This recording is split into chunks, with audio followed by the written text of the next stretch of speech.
Retour sur le plateau de LCI Soir. Merci à tous les quatre d'avoir accepté l'invitation d'LCI. À ma droite, Émilie Zapalski, communicante. À votre droite, Benjamin Morel, bonsoir. Politologue. Bonsoir à vous. Patrick Martin-Genier, enseignant à Sciences Po. Puis William Tay, président du think tank Le Millénaire. Bonsoir. D'abord, ces annonces de Jean Castex pour lutter contre l'insécurité. En déplacement à Nice, le Premier ministre promet des moyens tant pour la police que pour la justice. Il faut plus de proximité, selon le Premier ministre, pour, je cite, faire cesser les violences du quotidien. Écoutez-le. La sécurité, c'est aussi et d'abord la proximité, terme qui m'est particulièrement cher. Et les ministres vont redéployer des moyens sur le terrain pour la justice de proximité et pour la police du quotidien. Oui, la sécurité, c'est une cause de mobilisation nationale et citoyenne. Et bien sûr, l'État doit incarner cette mobilisation. Ici à Nice, comme ailleurs, je vais agir. Alors agir, qu'est-ce que cela donne dans le détail? Regardez, création de 150 postes pour renforcer l'action pénale de proximité. Le travail des forces de sécurité doit trouver une suite pénale rapide, ferme et appropriée selon le Premier ministre. Autre mesure, vous le voyez, la forfaitisation des délais pour stupéfiants. Cela permet de prononcer une sanction immédiate, en l'occurrence une amende forfaitaire de 200 €. Et puis, extension des compétences de la police municipale, toujours selon le Premier ministre, pour une action, je cite, de proximité. Bonsoir Jean-Pierre Rosenweg, vous êtes magistrat honoraire, vous avez été pendant 22 ans le président du tribunal pour enfants de Bobigny. Alors, le Premier ministre, dans son discours, parle de la création de 150 postes supplémentaires pour renforcer l'action pénale de proximité. Est-ce que c'est suffisant? D'après vous, combien y a-t-il de tribunaux judiciaires qu'on appelait encore peu les tribunaux de grande instance? 170. Ça fait moins d'une personne par tribunal. Voilà. Si vous pensez que c'est à la hauteur de ce qui a été annoncé comme objectif, ça peut être qu'un tout début, modeste. Encore faut-il savoir quelles sont les fonctions qui sont confiées à ces personnes. Vont-elles être des agents de liaison entre la police et la justice? Vont-elles travailler au parquet ou travailler au commissariat?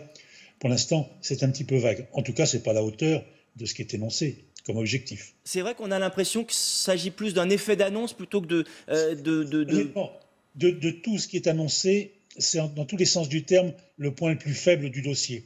On peut être d'accord sur certains points, on peut contester sur d'autres points, mais celui-ci, entre guillemets, j'en vois pas la valeur ajoutée, mais de manière très, très objective. Jean-Pierre Rosenweg, que feront, selon vous, puisqu'on n'en sait rien au stade actuel, précisément ces magistrats? Est-ce que c'est un retour du juge de proximité qui a été supprimé il y a 2 ans? Je finis ma question. On n'a pas dit que c'était des magistrats. Je n'ai pas entendu parler de magistrats. Là encore, donc c'est encore assez flou, c'est 150 postes, cette création de 150 postes supplémentaires pour renforcer l'action pénale de proximité. Oui, c'est finalement assez vague. Je pense que le gouvernement a préparé sa communication. Certes, il l'a fait en 8 jours, 10 jours. Il a fait une copie très rapide et donc très partielle, sinon très partiale, dans un cadre de politique sur 600 jours, hein, de conquête de pouvoir. Donc il s'est installé sur le registre purement répressif, classique, traditionnel, même pas le plus avancé. Enfin, d'autres, dans cette posture, ont fait mieux. Mais sur ce point-là, j'avoue que je ne vois pas quelle est la fonction de ces personnes, quel sera leur statut, quelle sera la formation, quel sera leur rôle. On annonce par ailleurs l'affectation de 60 policiers supplémentaires à Nice. Je vais vous faire observer que combien de fois j'ai encore dans les yeux des déplacements à Bordeaux, des déplacements à Bobigny et ailleurs, où d'autres gouvernements ont fait le même type d'annonce. En l'espèce, on déplace de chez Paul pour aller chez Jacques. Il n'y a pas des créations de postes en l'état. Les syndicats de policiers le disent eux-mêmes. C'est là encore de l'affichage. Tant mieux pour les Niçois, tant mieux pour la situation niçoise, mais ce n'est pas une stratégie nationale. Que pensez-vous, Jean-Pierre Rosenweg, je m'excuse de vous interrompre, de la forfaitisation des délits de stupéfiants? Pardon, oui. Oui, je vais venir tout de suite. Je vous réponds tout de suite. Restons sur 20 secondes sur le chapitre des personnels. Créer 10 000 postes de policiers, bien sûr, ça, c'est un effort considérable pour la police. Je vous fais observer quand même qu'il y a 10 ans, les mêmes, dans leur parti politique, avaient cautionné la suppression de 10 000 postes de magistrats, de policiers. De la même manière, ils avaient cautionné avec Nicolas Sarkozy la suppression de la police de proximité. Allez, en tout état de cause et pas de polémique, 10 000 c'est bien sur 5 ans, reste un détail. Il faut non seulement créer les postes, mais il faut recruter ces personnes, il faut les former dans le même temps où beaucoup de policiers vont partir à la retraite. C'est un plan ambitieux, c'est un plan à mettre en place et à mettre en œuvre. Qui avait été déjà annoncé par le président Macron en 2017. Pardon ? Qui avait déjà été annoncé par le président Macron en 2017. Et en plus, vous voyez, je loupe quelques détails. Alors maintenant, pour répondre à votre question, où on est tous un peu dubitatifs, mais dire qu'on est dubitatif ne veut pas dire qu'on ne va pas regarder et laisser voir les choses. Elles peuvent être positives. On sait très bien que le dispositif actuel de lutte contre la toxicomanie est à bout de souffle. Son aspect sanitaire est en panne depuis longtemps et l'aspect répressif ne fonctionne pas. 4 millions de personnes qui consomment du H, pas 4 millions de personnes qui sont poursuivies, qui sont condamnées. Alors on veut transformer ça, donc c'est injuste, plein de contradictions, on submerge les juridictions. Allez, on veut faire une contravention quand même qui est assez élevée, si j'ai bien compris, 200-250 €. J'essaye d'imaginer les jeunes des banlieues qui se font verbaliser par un policier et qui leur demande de payer cash 250 €. Je ne suis pas sûr que c'est jouable et faisable comme ça en 5 minutes. C'est là où il y a on va faire réagir nos invités sur ce plateau. Émilie Zapalski, effet d'annonce ou vous vouliez réagir à ce que vient de dire Jean-Pierre Rosenberg ? J'avais juste une question, parce que tout à l'heure, vous parliez des juges de proximité, enfin des juges ou pas juges d'ailleurs, on ne sait pas donc si c'est des magistrats, et vous avez dit que certains avaient proposé mieux que ça. Qu'est-ce que ça serait l'idée justement pour aller plus vers une justice de proximité ? Vous avez dit qu'il y avait eu des idées meilleures que celle-ci. Je ne sais pas si c'est moi qui l'ai dit, mais en tout cas, il y a mieux que ça. C'est quoi le mieux ? À l'époque où il y avait, et on peut les restaurer, les juges de police, les tribunaux de police, qui étaient les tribunaux d'instance en matière civile et en matière pénale, les tribunaux de police. L'idée avait été de dire que ces personnels de proximité pouvaient venir constituer une équipe autour du juge. En d'autres termes, ne pas les isoler, ne pas les éparpiller n'importe comment, mais former des équipes judiciaires plus proches de la population. Ça, c'était une bonne idée, ça aurait pu fonctionner avec un maillage plus proche de la population, un peu comme il doit y avoir un maillage sanitaire et un maillage social. Là, je ne suis pas sûr qu'on soit dans ce registre-là, si vous le voulez. Et puis, en tout cas, soyons lucides, ça ne s'improvise pas en 8 jours. On va le voir tout à l'heure, si on parle un peu de la police municipale, il y a une série de questions qui sont posées. Dire que des questions sont posées ne veut pas dire qu'on est contre, mais veut dire qu'il faut préparer le dossier. On ne peut pas lancer des annonces comme celle-là sans s'y préparer. Merci beaucoup, Jean-Pierre Rosenberg. Émilie Zapalski, effet d'annonce ou train de mesures qui peuvent être efficaces ? En fait, le gouvernement là était pris par le besoin de non seulement se déplacer, mais donner des actes, donner des annonces et des actes. Pourquoi est-ce qu'il y a l'urgence ? Parce qu'il y a eu une multiplication de violences, d'événements. À Nice, on l'a vu. Il y a eu beaucoup de choses à Bayonne. Il y a eu beaucoup d'éléments qui poussent le gouvernement à agir sur cette thématique de la sécurité. C'est aussi quelque part électoraliste, parce qu'on sait très bien que la sécurité, c'est un thème qui a été un petit peu mis entre parenthèses au moment de Castaner. Finalement, Castex reprend un peu les rênes qu'avait amorcé Gérard Collomb. D'ailleurs, quand il est parti, il a dit j'ai peur qu'on s'oppose, qu'on soit des populations opposées juste avant de partir du ministère de l'Intérieur. Et il avait vraiment pris en main cette cause de la sécurité. On se souvient de on s'en souvient ou peut-être pas, on s'en souvient peut-être pas d'ailleurs, de sa police de sécurité du quotidien, parce qu'on en a entendu parler au moment où il l'a annoncé, mais après on n'en a plus jamais entendu parler. Il y avait des quartiers de reconquête républicaine qui devaient être investis justement par cette police de sécurité du quotidien. On n'en a jamais eu la trace, on n'a jamais eu de bilan. Et là, en quelque sorte, Jean Castex reprend ce dossier-là. D'ailleurs, il a parlé de police du quotidien, il a repris ces termes-là. Donc je pense que c'est vraiment dans la suite de Gérard Collomb. C'est bien de récupérer ce thème qui est porteur pour l'électorat de droite, mais encore faut-il vraiment y mettre quelque chose. Et là, je suis d'accord avec le magistrat. Sur la justice, c'est encore très flou. Sur la police, c'est bien, c'est des moyens supplémentaires. Mais quelle est la stratégie, vraiment, le continuum de sécurité, police nationale, police municipale, même sécurité privée, on a encore beaucoup de choses à éclaircir. Benjamin Morel, il faut stopper l'ensauvagement d'une certaine partie de la société. Déclaration de Gérald Darmanin au Figaro. Comment on explique cette montée en puissance de ce thème de la sécurité au sein de l'exécutif ? Il y a plusieurs raisons. Alors quand on prend aujourd'hui les enquêtes d'opinion, on voit que la thématique de la sécurité entre guillemets insécurité civile, physique, est plutôt aujourd'hui en bas du classement si on la compare par exemple à la sécurité sanitaire et à la crise économique. C'est pas une préoccupation majeure des Français apparemment. Pour l'instant. En tout cas, c'est un thème qui est lancinant et c'est un thème qui revient toujours, et c'est un thème dont vous avez besoin pour montrer qu'en tant que président de la République, qu'en tant que gouvernement, vous incarnez un pouvoir fort, un pouvoir régalien. Par ailleurs, il y a deux angles d'analyse. En effet, vous avez aujourd'hui un Emmanuel Macron qui tente de camper l'espace politique du centre droit. Cet espace politique n'est pas en désaccord avec lui sur les questions économiques. Pour l'instant, il y avait un casus belli important, il y en a plusieurs, mais il y en avait au moins un, c'était cette question du régalien. Avec un Christophe Castaner qui a sans doute beaucoup de qualités, mais qui n'incarnait pas tout à fait la fonction de ministre de l'Intérieur comme l'aurait souhaité cet électorat-là. L'objectif de Jean Castex, l'objectif de Gérald Darmanin, c'est d'incarner ça. Par ailleurs, il y a les chiffres et il y a le sentiment d'insécurité. Les deux ne sont pas directement corrélés. C'est-à-dire que vous pouvez avoir des chiffres qui sont bons, vous pouvez dire à la population, regardez, mes chiffres, ils sont bons, mais un sentiment d'insécurité qui se développe malgré tout. Ce sont les derniers événements dont parlait Émilie qui créent ce ressenti, j'allais dire. Exactement. C'est-à-dire que la façon dont vous vous sentez en sécurité au quotidien est également liée à une succession d'événements, à la médiatisation de ces événements, beaucoup plus qu'à des statistiques objectives. Arriver justement à capitaliser sur ces événements et à annoncer des mesures, même si on l'a dit, elles sont en grande partie d'apparat et en grande partie, je dirais, conjoncturelles et symptomatiques. Malgré tout, c'est montrer qu'on s'intéresse à la situation et qu'on est capable d'y réagir. Patrick Martin-Jeunet, vous l'expliquez comment, vous, cette séquence, l'interview de Gérald Darmanin hier au Figaro, ce déplacement de Jean Castex à Nice, cette montée en puissance, je le disais, de ce thème de la sécurité, qu'est-ce qui se cache derrière tout ça ? Je pense qu'il y a une volonté de se réapproprier le thème de la sécurité. On a quand même accusé le gouvernement de ne pas être assez sévère, alors que vous disiez effectivement, ce n'est peut-être pas la préoccupation majeure, mais tout de même, le moindre incident est quand même très médiatisé. Nous avons une société aujourd'hui qui est très fracturée, et il y a un véritable sentiment d'insécurité, d'agression. Et donc, vous savez que le président de la République a parlé récemment d'incivilité. Ça lui a été beaucoup reproché d'ailleurs. Voilà. Si vous allez dans le dictionnaire Larousse, on va vous dire qu'une incivilité, c'est un manque de courtoisie, une attitude, un manque de courtoisie. Donc naturellement, c'est pas que cela qu'il y a. Il y a des crimes violents. Il y a des chauffeurs de bus de Bayonne qui a marqué. Ce sont des crimes sauvages pour le coup, effectivement.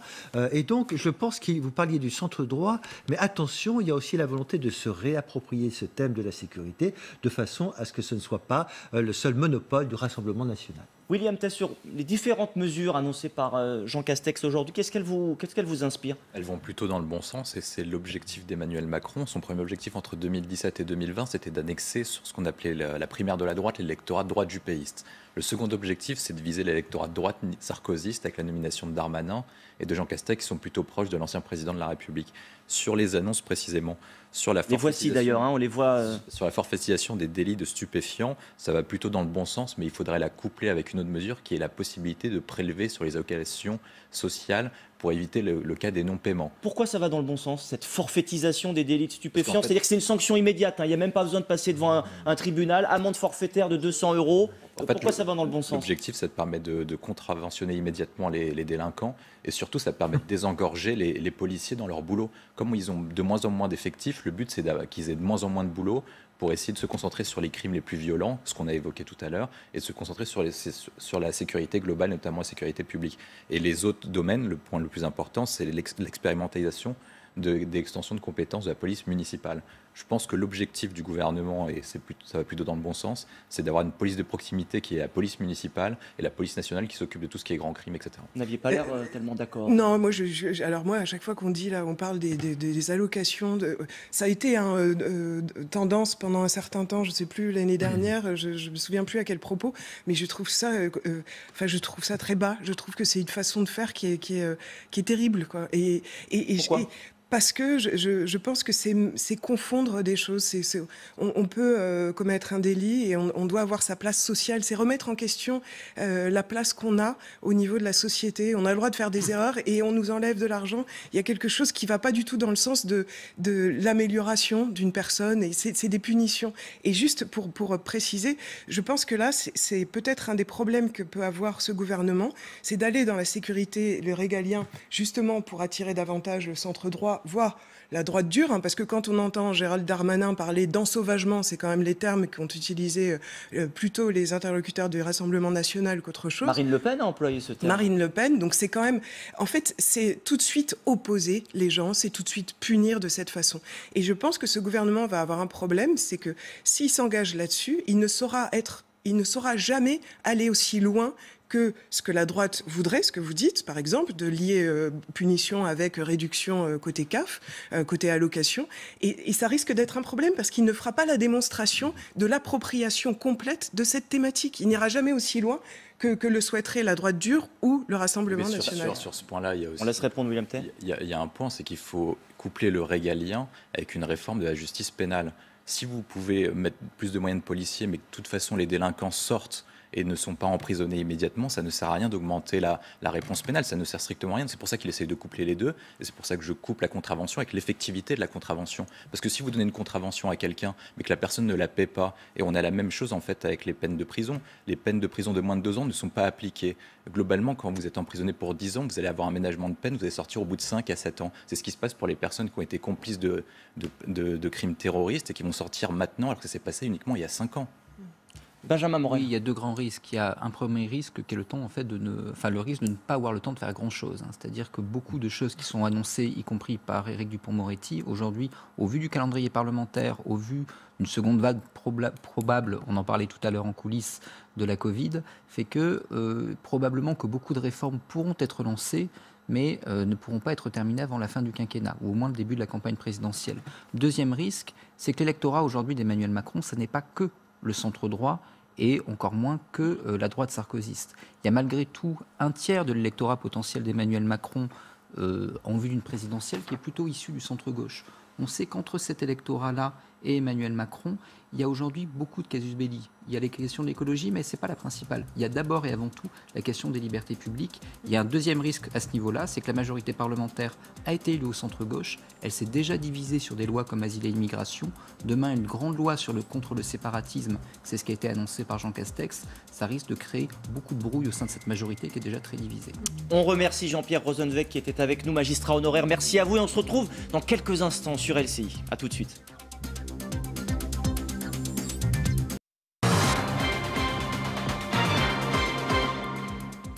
Retour sur le plateau de LCI samedi soir avec notre deuxième thème, le coronavirus, la résurgence de cette épidémie. Je vais y arriver, faut-il s'en inquiéter ? Les mauvaises nouvelles, c'est vrai, sont plutôt nombreuses ces derniers temps. Hier, la Direction générale de la santé parle d'une nette augmentation des cas, 1130 cas de plus sur tout le territoire. C'est à peu près le même niveau qu'à la fin de la période du confinement. Il faut retrouver une discipline collective, alerte la Direction générale de la santé. Et puis le Premier ministre Jean Castex, dans une interview accordée à Nice Matin, estime qu'il faut éviter par-dessus tout le reconfinement général. Nous savons maintenant que cela se produit. Une telle mesure brise la progression de l'épidémie, certes, mais au niveau économique et social, c'est catastrophique, y compris pour la santé psychologique de certains de nos concitoyens. Le Premier ministre Jean Castex. Bonsoir Jean-Jacques Zambrowski, vous êtes médecin hospitalier et professeur de politique et d'économie de la santé. Alors, on a l'impression d'être revenu 4 mois en arrière. Les médecins, les épidémiologistes semblent une nouvelle fois divisés. Que pensez-vous de ces fameux signaux faibles qui semblent montrer une résurgence de l'épidémie de coronavirus ? Ah, alors on ne vous entend pas, Jean-Jacques Zambrowski. Peut-être qu'on vous retrouvera dans un petit instant. On va peut-être parler du coup de la fabrication d'un vaccin qui serait évidemment la solution à cette épidémie de coronavirus. La fabrication de ce vaccin, c'est une course contre la montre, une concurrence féroce évidemment entre les différents laboratoires avec des enjeux financiers particulièrement importants. La société américaine Moderna annonce qu'elle va démarrer un essai de phase 3 dès lundi. Ces tests devraient durer jusqu'en octobre 2022, mais en raison de l'urgence, le vaccin pourrait être utilisé dès la fin de l'année. Anthony Lebos. Zambrowski, bonsoir monsieur, vous êtes médecin. Waouh, je vous entends bien mieux que tout à l'heure. Médecin hospitalier, professeur de politique et d'économie de la santé. Ma première question concernait ce retour en arrière supposé de 4 mois. On a l'impression que les médecins et les épidémiologistes sont divisés. Que pensez-vous, vous, de ces signaux faibles dont on parle beaucoup, qui semblent témoigner d'une résurgence de l'épidémie ? Alors, vous le dites vous-même, ce sont des signaux faibles, c'est-à-dire que les courbes qui paraissaient toutes vers la décroissance remontent un fléchissement vers le haut. Alors, on n'est pas du tout encore aux chiffres très inquiétants du début de l'épidémie, mais on a cessé de s'améliorer et on se détériore, j'allais dire lentement, mais hélas peut-être sûrement, c'est-à-dire qu'on a plus de 1000 nouveaux cas par jour. Les hôpitaux qui se vidaient ont cessé de se vider, même si le nombre de malades hospitalisés est très en deçà des capacités. Donc, on doit être attentif à ce que, vous savez, vous aviez une publicité il y a quelques instants sur votre antenne, et je comprends très bien la raison de cette publicité qui dit « Ah, on a été confiné 2 mois, on a envie de partir en vacances ». Bien sûr, tout le monde a mal supporté, et le Premier ministre y a fait allusion lui-même, cette phase de confinement, mais finalement, l'excès de liberté, dès lors que le confinement absolu a été levé, eh bien, a amené quelques-uns à être imprudents, et on a aujourd'hui un certain nombre de ces clusters, c'est-à-dire de ces foyers localisés, 127 clusters, dont 11 nouveaux. Et c'est le fait de nouveaux clusters qui inquiète, c'est le fait que des départements, des régions comme la Bretagne, par exemple, jusqu'ici, qui semblaient indemnes, soient désormais atteintes, qui doit rendre plus particulièrement vigilants. Pas inquiet, mais clairement vigilant. Professeur, vous semblez penser, comme la Direction générale de la santé, qu'il faut retrouver une discipline collective, si je vous entends bien? Ah, vous m'entendez parfaitement bien. C'est vrai qu'encore une fois, on n'était pas habitué à se confiner, on n'était pas habitué à avoir des restrictions de circulation, à montrer un laissez-passer, à ne pas pouvoir aller à 100 km de chez soi, à ne pas pouvoir aller voir des parents en EHPAD. Donc cette espèce d'enfermement, avec des guillemets naturellement, qu'on a subi a été mal supporté. On a abusé de la liberté retrouvée, et il faut revenir sans doute à un moyen terme. Le fait que le masque devienne obligatoire dès à présent dans pas mal de régions et dans le reste de la France dans très peu de jours en est un symptôme. Le fait qu'aujourd'hui, par exemple, hier soir, un match de football s'est joué devant 5000 spectateurs dans un stade qui peut en contenir 10 fois plus ou 15 fois plus est symptomatique. Et il faut retrouver une discipline qu'on a eu trop tendance à abandonner trop vite. Et je suis en parfait accord avec ce que disent l'ensemble de mes confrères convenables, et puis la Direction générale de la santé, qui est quand même assez largement peuplée de scientifiques de bonne responsabilité et de très bon niveau. Professeur, quant à la course au vaccin, on parlait de cette société américaine Moderna qui donc va démarrer des essais de phase 3. Ces tests devraient durer jusqu'en octobre 2022, mais en raison de l'urgence, le vaccin pourrait être utilisé dès la fin de l'année. Ces vaccins express, est-ce vraiment sérieux? Non. Non, ça n'est pas vraiment sérieux. Administrer un produit à l'homme sans l'avoir expérimenté, c'est aussi peu raisonnable que l'expérimentation d'hydroxychloroquine et d'azithromycine dans le mode thérapeutique. C'est-à-dire que tant qu'on n'a pas une démonstration qui montre que les sujets ayant reçu le traitement ou le vaccin vont vraiment mieux que ceux qui ne l'ont pas reçu, eh bien c'est déraisonnable, potentiellement dangereux. Pas plus évidemment que n'importe quoi d'autre. J'imagine que des précautions seront prises. Mais non, ça n'est pas sérieux. Et je n'imagine pas que les autorités françaises se laissent aller, ou européennes, puisque chez nous, les autorisations sont données à l'échelle de l'Europe tout entière, avec participation française importante. Je n'imagine pas, par exemple, que les spécialistes des vaccins de l'Institut Pasteur soient favorables à ce type d'utilisation avant une démonstration sérieuse et convenable. D'ailleurs, professeur, où en est la recherche française, puisque le britannique AstraZeneca, l'américain Pfizer, 2 labos chinois, puis on parlait de cette start-up biotech Moderna, tous ces laboratoires sont en phase 3, où en sont les laboratoires français ? Eh bien, ils avancent au moins aussi vite que ces laboratoires étrangers qui font beaucoup de bruit parce qu'ils ont des actionnaires et qu'ils ont besoin de récolter des millions de dollars pour poursuivre leur marche forcée en avant, et une expérimentation sur des dizaines de milliers de patients, puisque c'est ça qui est nécessaire pour avoir un effet mesurable, coûte incroyablement cher. Et il est clair que les laboratoires européens, Sanofi Pasteur, il ne faut pas oublier qu'ils sont européens, d'autres existent dans lesquels des Français sont associés, qui cherchent aujourd'hui, si vous interrogiez les personnes responsables de la recherche clinique à Pasteur, ils vous diraient qu'eux aussi, cela me dit, je ne pense pas qu'ils annoncent une phase 3 avant que ce soit véritablement l'heure. Je pense que nous sommes beaucoup plus prudents, encore une fois, que ces firmes qui courent après des subventions, des sponsors et des levées massives de capitaux. Professeur, encore une fois, si je vous comprends bien, vous êtes en train de nous dire que les enjeux financiers importants, je vous rappelle que la société Moderna estime à 5 milliards de dollars le chiffre d'affaires potentiel de ce nouveau vaccin. Ces enjeux financiers sont en train de l'emporter sur l'efficacité, voire la qualité d'un vaccin, c'est bien ça ? Je vous dis que les enjeux financiers sont capables de donner à certains une grande facilité à s'exprimer en avance. De là à dire qu'ils joueraient avec la santé, je ne sais pas, je veux ne pas l'espérer. Mais il est certain que ces firmes, les unes et les autres, ont intérêt à ce qu'on leur fasse confiance pour leur donner les moyens de se livrer à leur recherche et au développement. Le développement du moindre médicament aujourd'hui coûte 1 milliard d'euros ou 1 milliard de dollars. C'est colossal, et pour un vaccin de l'importance de celui-ci, au moins autant. Eh bien, les chiffres avancés par les uns et les autres, vous avez cité 3 ou 4 des concurrents en lice, sont tout à fait de l'ordre du vraisemblable. Et comme ils ont besoin de capitaux, que leur stratégie est entièrement basée sur leurs actionnaires, eh bien, ils ont besoin de faire cet appel public en annonçant très très vite des résultats favorables, peut-être parfois un peu trop vite. Au mieux, selon vous, un vaccin, ce serait pour quand ?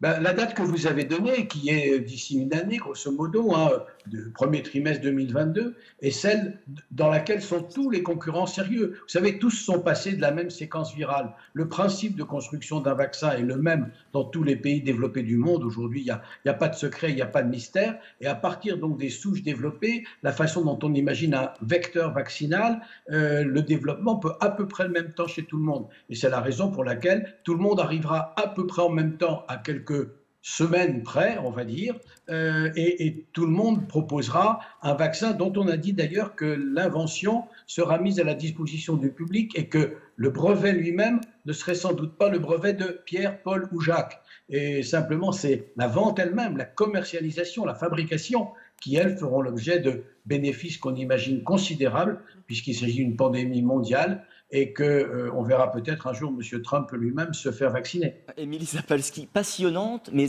effrayante réponse du professeur. Je trouve que le professeur Zambrowski a en tout cas un discours de vérité qui est intéressant, en tout cas à l'heure actuelle à entendre de la part d'un médecin, parce que c'est vrai qu'on a entendu beaucoup de choses sur la chloroquine, là on entend beaucoup de choses sur les vaccins, ça donne beaucoup d'espoir pour des gens qui seraient plus vulnérables vis-à-vis de ce virus, et puis même pour tout le monde, de pouvoir s'en sortir. Et là tout d'un coup, on nous dit attention, les enjeux sont tellement énormes que c'est de la réclame, j'ai envie de dire plus que de la publicité, c'est vraiment de la réclame un petit peu mensongère, d'après ce qu'il me dit.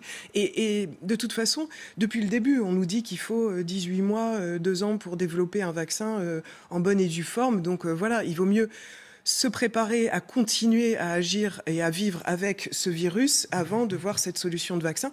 Il y a aussi toutes ces histoires. Moi, je me souviens encore du vaccin hépatite C qui avait été terrible, avec des scléroses en plaques, des choses comme ça. S'il y a un loupé, c'est catastrophique pour la communication des laboratoires, pour le gouvernement et pour les citoyens malades. Donc, il y a vraiment... Après, il y a juste une chose, c'est que j'ai envie de dire que si on l'attend beaucoup, ce vaccin, j'espère que la stratégie pour vacciner, là, tout à l'heure, on voyait 30 millions de personnes qui seraient ciblées en priorité, mais j'espère qu'elle sera plus réussie que la stratégie pour les masques et que la stratégie pour les tests. C'est juste ça. Patrick Martin-Jaunet, sur cette course au vaccin et les propos du professeur Zambrowski, qu'est-ce que ça vous inspire ? Écoutez, tout ça n'est pas sérieux, c'est du business. Et donc, nous vivons une période exceptionnelle, il faut du sérieux. Je dis que, naturellement, il y a une course financière considérable, il y a des enjeux financiers considérables, peut-être même le premier laboratoire qui aura trouvé le vaccin aura peut-être le prix Nobel de médecine ou de pharmacie, que sais-je, mais je dirais qu'il y a un enjeu financier considérable et que tout cela n'est pas sérieux. C'est du business, c'est de la communication, alors qu'on attend véritablement ce vaccin. Je voudrais dire que la Commission européenne a lancé un appel d'offres dès le mois de janvier et au mois de mars, et la Commission européenne a mis sur la table pratiquement 50 millions d'euros pour des appels d'offres, et des sociétés pharmaceutiques sont venues s'accrocher à cet appel d'offres, ce qui fait qu'il y a quand même 90 millions d'euros mobilisés en Europe pour des vaccins. Et je vois même une société britannique à Oxford qui est en train de nous dire qu'ils sont à la veille de trouver un vaccin et qu'ils ont déjà testé plus de 1000 personnes. Alors voilà, chacun teste 1000 personnes, dans quelles conditions, on n'en sait rien. Je dirais qu'il y a une sécurité très importante. Rien ne sera mis sur le marché en France sans que l'Agence du médicament et également une agence européenne aura pu vérifier que ces vaccins peuvent être administrés en toute sécurité. Benjamin Morel. Oui, il y a un temps de la science et il y a des protocoles qui sont nécessaires. Alors on a beaucoup cru durant cette crise que, grosso modo, celui qui irait le plus vite avec des protocoles plus ou moins étranges arriverait du coup comme un sauveur. En réalité, très clairement, on parle d'un vaccin ici qui va être administré à une bonne partie de la population mondiale.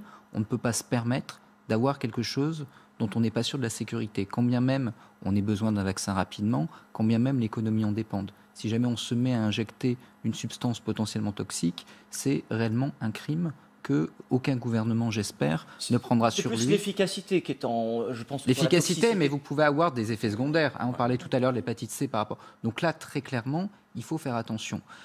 Après, il ne faut pas non plus se mentir. C'est-à-dire que tant qu'on n'aura pas ce vaccin, on ne sera pas tout à fait sorti de la crise et que l'économie en paiera le prix.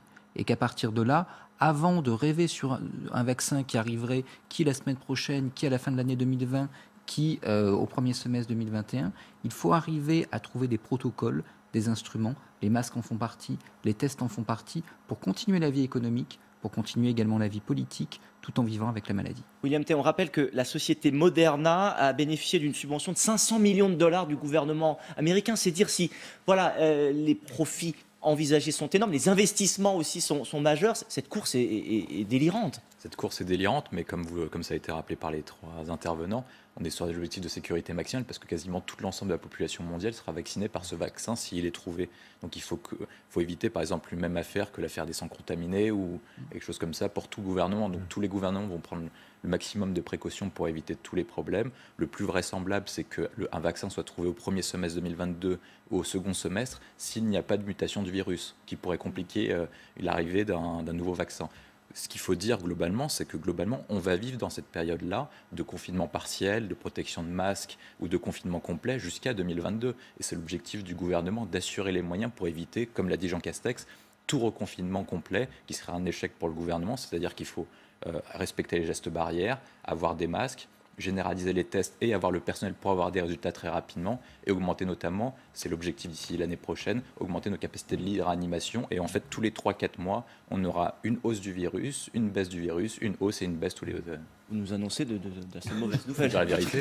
Oui, ce que je voulais dire, c'est que bien sûr que ce vaccin sera pour l'ensemble de la population mondiale, mais quand on voit les investissements américains ou partout, très certainement, la première entreprise pharmaceutique qui déposera son vaccin aura droit à un brevet, à la propriété intellectuelle. Et donc, il y aura bien une appropriation privative de ce vaccin, même s'il est destiné à l'ensemble de la population mondiale. Et c'est là où on voit effectivement donc les enjeux financiers considérables. Sur j'allais dire, les labos français, le professeur, c'est intéressant ça. On parle d'un laboratoire britannique, de chinois, Américains. Où sont la recherche française est quand même l'une des plus performantes. Je dirais français et même européen. Et parce européen. Que tout à l'heure, Patrick, vous parliez de l'Europe, mais il y a eu quand même des échecs aussi, parce qu'il y a eu tout un test, la Discovery, qui a fini en cacahuète. Enfin, on n'a pas eu. Moi, je parlais des montants des appels d'offres européens distribués à différents laboratoires. Oui, mais pour l'instant, on ne s'est pas montré comme des champions européens sur ce côté-là. Discovery, c'était pour tester des gens, et finalement, on devait en tester 3000, on en a eu à peine 800. Avec 4 protocoles. Ça n'a rien donné du tout comme résultat. Donc je pense qu'on est un peu à la traîne. Et vous le disiez, aux États-Unis, ils ont compris l'enjeu, ils mettent les moyens, ils réfléchissent pas, ils mettent l'argent, ils savent que ça va être payant à la fin. Et nous, on est encore très timides là-dessus.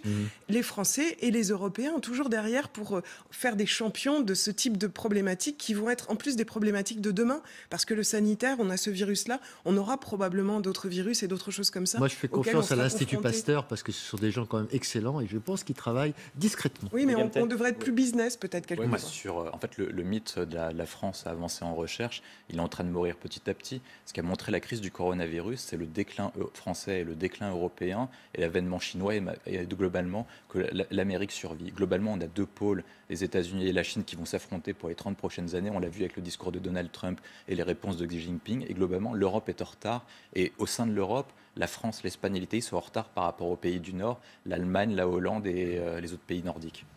Benjamin Morel sur Oui, alors attendons de voir, encore une fois. Là, la stratégie de communication des laboratoires ne présage pas forcément de qui emportera la palme au bout du compte. Après, du point de vue de la recherche européenne, on voit très clairement qu'aux États-Unis également, vous avez beaucoup d'effets d'annonce et qu'à partir de là, encore une fois, il y a encore loin de la coupe aux lèvres. Émilie Zapalski ? Oui, non, mais il y a des effets d'annonce, mais ça fait partie de ça, parce que c'est du business, et que c'est comme ça qu'on rassure. C'est comme un petit peu le coup qu'a fait Didier Raoult. Il était bien tenté sur la chloroquine, il a été raté, mais il était tenté. C'est comme ça aussi que ça fonctionne. Et vous avez des modèles. Vous dites, Patrick Martin-Genier ? C'est dit que M. Raoult, on l'entend un peu moins maintenant. Comment vous l'expliquez ? Parce que... il avait annoncé qu'il n'y aurait pas de deuxième vague. Alors, est-ce qu'on peut parler de deuxième vague ? Ça allait disparaître, il n'y avait pas de deuxième vague, que l'été allait tuer le virus, etc. Bon, donc soyons prudents. sûr. William Tay ? En fait, il n'y aura pas de deuxième vague complète parce que globalement, on sait après ce qui nous attend avec l'expérience de mars dernier. En fait, on aura globalement... On ne sait pas, dit Émilie Zapalski. Elle a peut-être raison. Vous avez beaucoup de... Moi, j'arrive pas à lire dans le mar de café, mais... Quand je parle de première vague, c'est-à-dire qu'on n'aura pas de reconfinement complet. Ah oui, dans la stratégie. Dans la stratégie. Ah oui. En fait, aujourd'hui, comme les moyens sont augmentés, qu'on porte désormais des masques, qu'on a désormais des tests, on n'aura pas le même niveau d'ampleur qu'on a eu en mars dernier. Globalement, tous les pays seront dans le même sens, sauf peut-être les États-Unis où c'est plus particulier. Je voudrais dire, pour avoir un éclairage européen, que le ministre allemand de la Santé a d'ores et déjà dit que la deuxième vague était là. Parce qu'en Allemagne, effectivement, ça repart. Alors, Benjamin Morel, pardon. Oui, rapidement. Le fait qu'en effet, on n'ait probablement pas de reconfinement généralisé ne signifie pas que ça n'aura pas un impact important sur l'économie, ne serait-ce que parce que les zones les plus riches sont également les plus denses et que les zones potentiellement reconfinées en priorité risquent également d'être les poumons économiques des pays développés. Alors, sommes-nous suffisamment vigilants ? Les consignes aussi sont-elles assez claires ?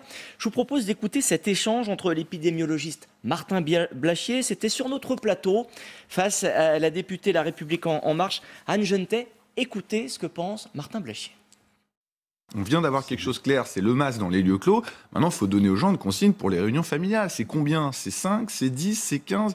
Qui c'est qui doit être dans cette réunion familiale ? Les gens de plus de 65 ans, ils doivent y aller. Mais non, mais il faut donner des consignes. Mais comme communication institutionnelle qu'on entend en radio tous les jours en ce moment, qui est « je vais revoir mes grands-parents et je fais très attention, je ne les embrasse pas ». Donc c'est précisément... Donc c'est ça votre consigne, c'est uniquement ne pas embrasser les grands-parents. Non, mais il y a 7 mais je vous demande, il faut être clair, il faut être concret. de la communication, mais donc pour vraiment donc le résumé, c'est de ne pas embrasser les grands-parents. On va insister sur le fait que les grands-parents sont les personnes les plus à risque. Il faut des choses claires, c'est pas assez clair. C'est pas assez clair. Moi, je vois pas comment je peux organiser mon été simplement avec ça. Ce n'est pas assez clair. Voilà ce que pense Martin Blachier. Alors regardez, les campagnes de sensibilisation sont différentes selon les pays. Mais les pays sont-elles assez fortes en France ? Je vous propose, dans un premier temps, de regarder une campagne de sensibilisation française. Regardez. Allez à table! Ici, les bons réflexes passent avant tout. Pour Marc, c'est plutôt de perdre chaque année qui est un réflexe. Pas vrai, Marc ?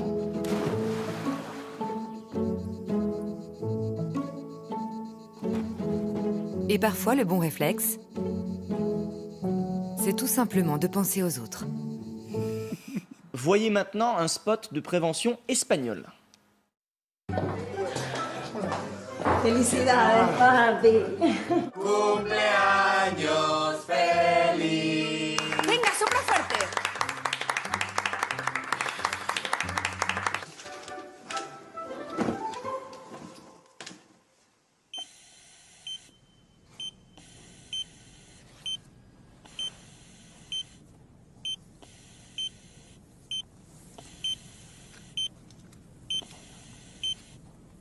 Émilie Zapalski, là, il y a clairement deux tons, deux manières de présenter les choses. Qu'est-ce que ça vous inspire ? Il y a deux angles aussi. Je pense que l'angle du Camping Paradis, là, qu'on a vu, le clip français, est très axé sur l'économique. Comment on fait vivre ces activités touristiques, de camping, de réception, d'hôtel. Comment on les fait vivre malgré le virus. Et de l'autre côté, il y a un petit peu la réalité de ce qui se passe en plus en ce moment.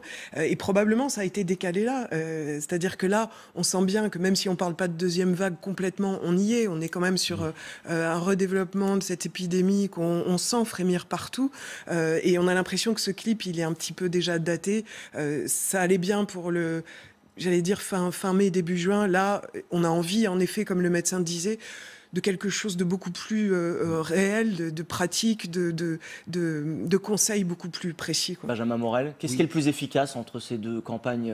J'ai pas d'études et j'aurais du mal à vous le dire, mais je pense que tout de même le deuxième clip apparaît plus efficace que le premier. Mais encore une fois, sans m'avancer. Dans tous les cas, ça marque quelque chose d'assez différent entre la société française et la société espagnole aujourd'hui. Quand on suit un peu l'actualité en Espagne, on voit que la Covid est prise beaucoup plus au sérieux et que vous avez une société qui a été probablement très marquée par cette crise et qui n'en est pas vraiment sortie.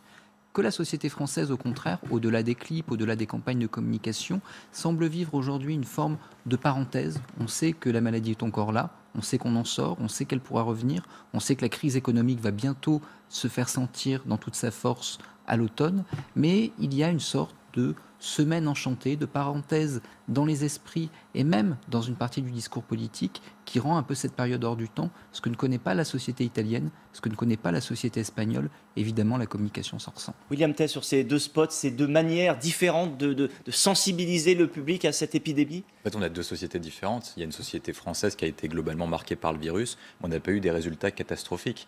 Alors que l'Italie, l'Espagne, c'est que ce sont quand même des endroits où on voyait des gens mourir par terre dans les hôpitaux globalement, et que ce sont des endroits où les médecins devaient choisir entre les plus âgés et les plus jeunes, ce qu'on n'a pas eu en France, parce que le système de santé est meilleur en France que... Vous n'êtes pas d'accord? Moi, je suis pas d'accord. Non, moi, je laisse terminer. Globalement, ceux qui étaient admis dans les hôpitaux, on ne devait pas choisir entre eux. Par contre, sur la question des EHPAD, c'est complètement différent. Mais comme la France a été moins marquée, et c'est pour ça que tout à l'heure, je parlais de la comparaison entre l'Europe et l'Asie notamment, c'est parce que l'Asie a eu cette expérience avec le SRAS. Et donc, globalement, ils ont été sensibilisés sur ce sujet, alors que nous, on a l'impression que globalement, on a touché le virus, on a eu la conséquence qui est plutôt économique, mais on n'a toujours pas saisi la conséquence sanitaire. On n'a toujours pas accepté de vivre avec le virus pendant 1-2 ans. Patrick Martin-Jeunet, vous n'étiez pas tellement d'accord? Non, mais c'est-à-dire que moi, j'ai beaucoup entendu du personnel hospitalier, des médecins, des infirmiers et infirmières nous dire qu'il y avait des choix à faire. Lorsque vous faites des hôpitaux de campagne et que vous êtes obligé de choisir entre les uns et les autres, c'est que manifestement, il y a une surcharge dans les services des urgences. Et donc, j'ai entendu, moi, des médecins dire cela. Si je peux me permettre d'intervenir sur les rassemblements familiaux, c'est là les risques les plus importants. Et c'est là où moi j'ai du mal à voir quelle est la conduite que l'on doit tenir. Est-ce que les préfets vont l'interdire? Est-ce que les maires vont l'interdire? Au-delà et en deçà de quel? Non, moi personnellement, je vais assister à un mariage au mois d'août. Eh bien, c'est extrêmement risqué. J'ai des doutes. Et aujourd'hui, une dame m'a dit, voilà, m'a envoyé un texto en me disant, eh bien, il y a un mariage aujourd'hui, 100 personnes. Je suis la seule à porter un masque et pourtant il y a des personnes âgées. J'aimerais aujourd'hui qu'on nous dise très clairement jusqu'à quel nombre les rassemblements familiaux sont autorisés. Benjamin Morel, vous y voyez clair, vous, dans ces consignes? Vous avez besoin de clarté également? Oui, ça c'est clair qu'il faut de la clarté. Et pour répondre à Patrick sur les rassemblements familiaux, sauf à redéclencher l'état d'urgence sanitaire, je ne vois pas la base juridique qui permettrait réellement aujourd'hui de limiter ces rassemblements qui demeurent des rassemblements privés. Donc là, à moins qu'on relance la loi d'avril sur l'état d'urgence sanitaire, il y aura probablement guère plus de mesures qui seront prises, tout du moins sur cet aspect-là. Sur les chiffres, nos chiffres ont été tout de même meilleurs que ceux de l'Espagne et de l'Italie. Il y a eu également, comme vous le disiez bien, des scènes un peu moins terribles dans nos hôpitaux, même si évidemment elles étaient infâmes. Et surtout, il y a des EHPAD. Et ça paraît extrêmement difficile à comprendre, mais en Italie et en Espagne, la structure EHPAD est beaucoup moins répandue. Donc on a eu des personnes, beaucoup plus de personnes âgées, qui ont été infectées et qui sont mortes dans les familles. Du coup, quand quelqu'un meurt chez vous, la distance sociale vis-à-vis de la mort, la prise de conscience, même si vous pouvez avoir des proches décédés. Mais la prise de conscience de la maladie est beaucoup plus radicale, beaucoup plus forte, et les sociétés ont été beaucoup plus traumatisées. Nos sociétés qui ont séparé les foyers familiaux beaucoup plus que les sociétés du Sud ont probablement été, d'une certaine façon, beaucoup plus préservées de cette crise que les sociétés du Sud. Émilie Zapalski? Oui, moi j'ai eu l'impression qu'en début d'épidémie, on s'était beaucoup moqué, enfin gentiment, mais quand même de la Chine et puis ensuite de l'Italie, alors qu'on avait juste un décalage de 8 jours. Alors peut-être qu'on a un peu moins de morts, mais on a eu quand même des situations difficiles où il y a eu des choix. Moi je suis du même avis que Patrick. J'ai eu des échos de médecins ou quoi qui ont dit si, parfois on a dû faire des choix. Alors ça se dit peut-être bien moindre, mais enfin et je pense là où je vous rejoins, c'est que c'est vrai qu'on a du mal à accepter et à comprendre comment on peut faire l'équation économique sanitaire et comment on peut vivre avec ce virus en continuant à faire la fête.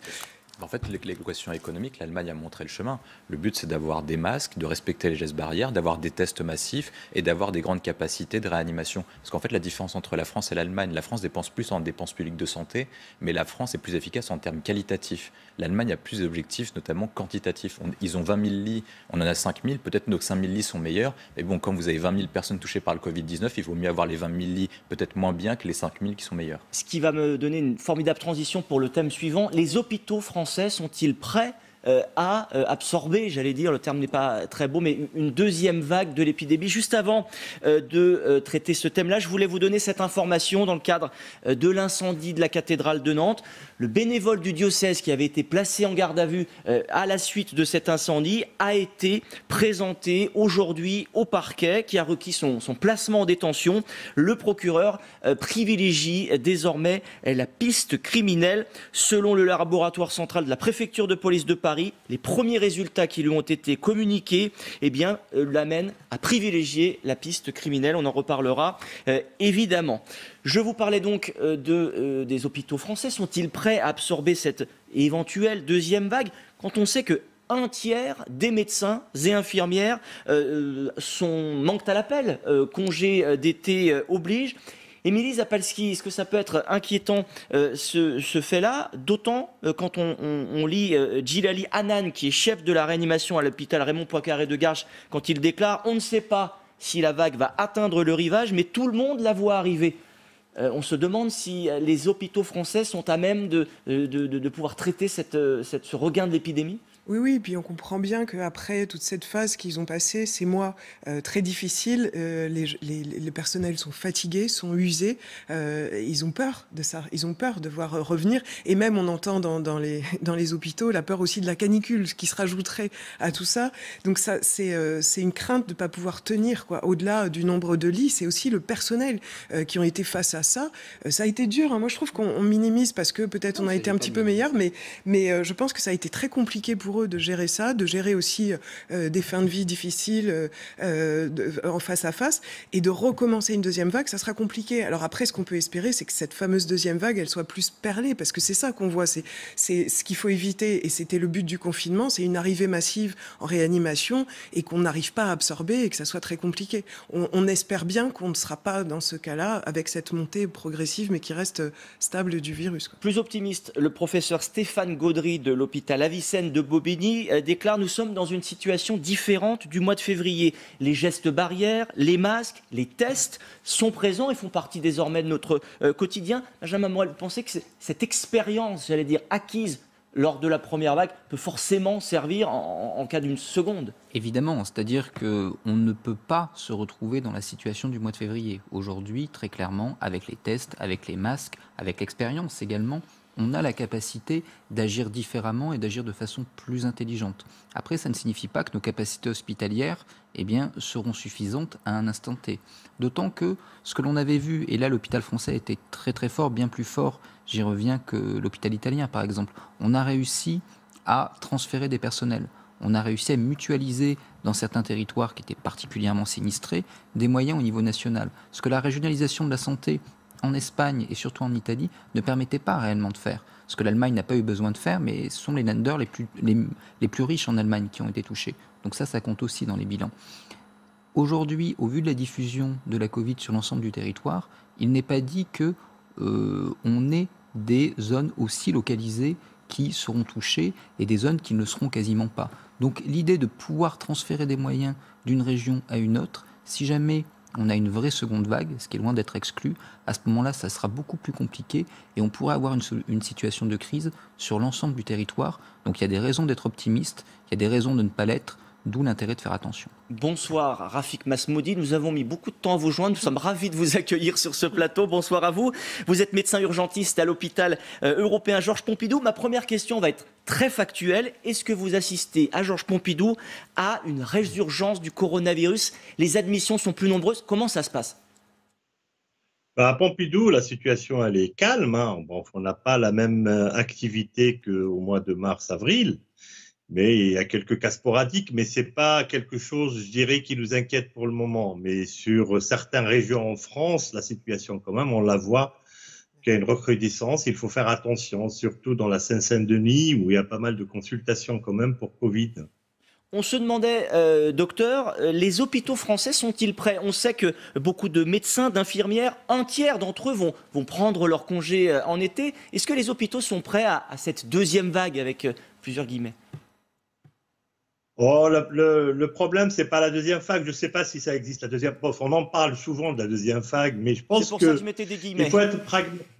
Effectivement, on est un petit peu on est un peu près. L'hôpital est, je dis, mieux doté par rapport au mois de mars-avril. Mais par contre, ce qui compte, c'est pas de dire et attention à la deuxième vague. Il faut vraiment faire attention et répéter les gestes que vous, depuis tout à l'heure, les messages que vous êtes en train d'envoyer, le port de masque, les gestes de distanciation, les mesures barrières, et faire attention. Ensemble, on va s'en sortir. C'est vrai qu'on est fatigué. L'hôpital résiste comme d'habitude. Il est agile, il s'adapte. On est solidaires entre nous, mais je pense qu'on a besoin de tout le monde et il faut que tout le monde participe pour qu'on n'arrive pas à cette deuxième vague. Et c'est pour ça que j'aime pas parler de la deuxième vague, parce que si ça arrive, je ne sais pas comment on va faire. Mais en tout cas, il faut être vigilant. On a des signes qui nous disent qu'il faut faire attention. Ça ressemble un petit peu au mois de février quand ça a commencé. Il ne faut pas attendre que ça flambe pour commencer à s'agiter. Il faut, je pense, préparer les choses calmement et anticiper. Docteur Masmoudi, l'AP-HP, les hôpitaux de Paris nous disent que les stocks de masques, de blouses et de médicaments permettent de tenir une centaine de jours à un niveau aussi élevé que lors du pic d'avril, toujours en cas de, avec les guillemets, de deuxième vague. Est-ce que vous nous confirmez ça? Bon, je ne sais pas si je le confirme ou pas. L'assistance publique, ce n'est pas le seul hôpital en France. Mais vous avez des stocks suffisants, vous, à Georges Pompidou, les masques, les blouses, les médicaments? Pour le moment, on est bien doté à Pompidou, mais moi, je ne pense pas qu'à Pompidou. Il y a les autres hôpitaux de France aussi, il faut y penser. Et aussi, ils sont en situation difficile. Il y a la médecine de ville, il y a les gens qui travaillent dans les EHPAD, dans les centres médico-sociaux. Mais c'est vrai que nous, à Pompidou et à la PHP, on a de la chance d'avoir des stocks disponibles. Mais si on reçoit une deuxième vague, je ne sais pas si ça va pouvoir... je dirais, je ne sais pas si on va durer dans le temps, mais ce n'est pas la question pour le moment. On se prépare. En tout cas, à l'assistance publique, à l'hôpital où je travaille, on est toujours en situation de crise et on essaye de prévenir les choses. Mais effectivement, il n'y a qu'ensemble qu'on va y arriver. Donc faites attention, il faut partir en vacances, portez votre masque, gardez vos distances. Et je pense qu'on va pouvoir vivre tranquillement avec ce virus d'une manière intelligente, mais ensemble. Docteur Masmoudi, on a du mal à s'y retrouver. Moi, je suis profane totalement en médecine. Je lis un de vos confrères, Djilali Hanan, chef de la réanimation à l'hôpital Raymond Poincaré de Garches. Et lui, il déclare, on ne sait pas si la vague va atteindre le rivage, mais tout le monde la voit arriver. Qui croire? Ouais, mais moi, je suis assez... tout le respect que j'ai, M. Hanan, c'est un grand infectiologue, et je dirais que moi, médecin urgentiste de terrain, je ne prévois pas l'avenir. Je ne travaille pas sur les courbes comme certains, je ne suis pas un épidémiologiste. Ce que je vois sur le terrain, je vois qu'il y a un frémissement comme certains le disent, mais en tout cas, on a plus de 1000 cas par jour en France. Je dis il faut faire attention, il faut se préparer. En tout cas, si on a une deuxième vague comme la première vague, la situation va être très, très difficile. Donc, c'est pour ça que c'est une responsabilité qui est collective et de tout le monde. Il ne faut pas que cette deuxième vague arrive. Mais pour le moment, le gouvernement, il a commencé à bouger. Il faut y aller un peu plus loin. Il faut tester, il faut isoler, il faut tracer. Et pour les gens qui veulent partir en vacances, il faut qu'ils fassent attention. Il ne faut pas... on a passé quand même 3 ou 4 mois difficiles pour tout le monde. On a confiné du monde pendant 2 mois et demi et je dirais merci pour nous concitoyens. Mais pour le moment, si on ne va pas être encore reconfiné, il faut qu'on s'adapte, il faut qu'on s'habitue à porter le masque. C'est dur, mais c'est comme ça. Et je pense qu'on va gagner ensemble si on va respecter ces mesures. Mais il faut arrêter de parler de ces deuxième vague, troisième vague et compagnie. L'hôpital, il est prêt. Si on va recevoir des patients d'une manière progressive, mais il sera dépassé. C'est vrai que le personnel est très fatigué, il n'est pas parti pendant 6 mois en vacances. On a le droit de se reposer, nous aussi. Docteur, moi, je vous le dis en direct. Bien sûr, vous avez le droit de vous reposer. Vous avez été très sollicité lors de la première crise. En quoi, docteur, l'expérience de la première crise au sein des hôpitaux français peut-elle être bénéfique? Qu'est-ce que ça changerait en cas... Alors, excusez-moi encore d'employer ce terme de deuxième vague, mais ça changerait quoi, cette expérience acquise?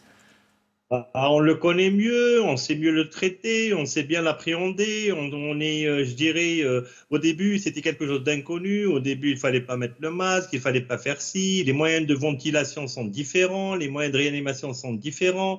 On a plus de personnes qui s'est adapté à ce virus. On sait le traiter en réanimation d'une manière plus efficace. Plusieurs études ont sorti, donc qui démontrent l'efficacité des moyens de réanimation qui sont meilleurs. Les délais d'hospitalisation en réanimation sont plus courts par avant que ça existait. Il restait, vous le savez, il reste 6 à 8 semaines en réanimation. Maintenant, il reste moins. Donc, on commence à le soigner mieux et à le connaître. L'inconnu reste sur cette émergence qui revient. Donc, c'est vrai que la chose à dire, c'est un virus qui, en général, pas méchant, mais il peut quand même engendrer des formes très graves et malheureusement mortelles. Donc, c'est pour ça qu'il faut faire attention. Mais nous, on est préparés, on le connaît mieux, mais on n'est pas déçus en même temps. Merci beaucoup, Dr Masmoudi, d'avoir été avec nous sur LCI samedi soir. Émilie Zapalski, vous êtes rassurée par les propos du Dr Masmoudi? Qu'est-ce que ça... Alors, pas complètement, parce qu'on sent quand même que même si on veut pas, si le Dr Masmoudi ne veut pas utiliser cette expression de deuxième vague, on sent bien qu'il y a quelque chose qui arrive quand même, hein, progressivement, et qu'il espère contenu et qui reste comme ça. Mais on sent bien qu'il y a ça qui se passe. Et j'ai envie de dire, moi, ça me plaît de réentendre des médecins parce que j'ai l'impression que cette parole des médecins, elle est moins audible aujourd'hui qu'elle ne l'a été en début de crise. Et le gouvernement s'est fortement appuyé sur les médecins au démarrage. Et à partir du 11 mai, c'est vraiment l'économique qui a pris le relais. Et là, les médecins ont du mal à reprendre la main. Ils sont allés quand même jusqu'à faire une tribune dans les médias pour demander le masque obligatoire dans les lieux publics. Ce que le gouvernement a finalement pris comme mesure. Est-ce qu'il faut aller jusque-là? Est-ce qu'il faut que les médecins alertent encore? On a l'impression que les médecins ne murmurent plus à l'oreille du gouvernement, ou en tout cas qui murmure, et que ce n'est pas assez fort. Et on le sent bien parce que nous-mêmes, on est en demande de... moi, j'ai une question. Alors moi, c'est pas les mariages, c'est les rassemblements de moins de 5000 personnes. Je me dis, est-ce que c'est raisonnable de continuer tout cet été? On l'a vu, c'est ingérable. On peut pas... Il y a des jeunes, il faudrait un policier masqué à côté de chaque jeune pour lui faire mettre le masque alors qu'il y a des DJ qui sont en train de danser. On le voit bien.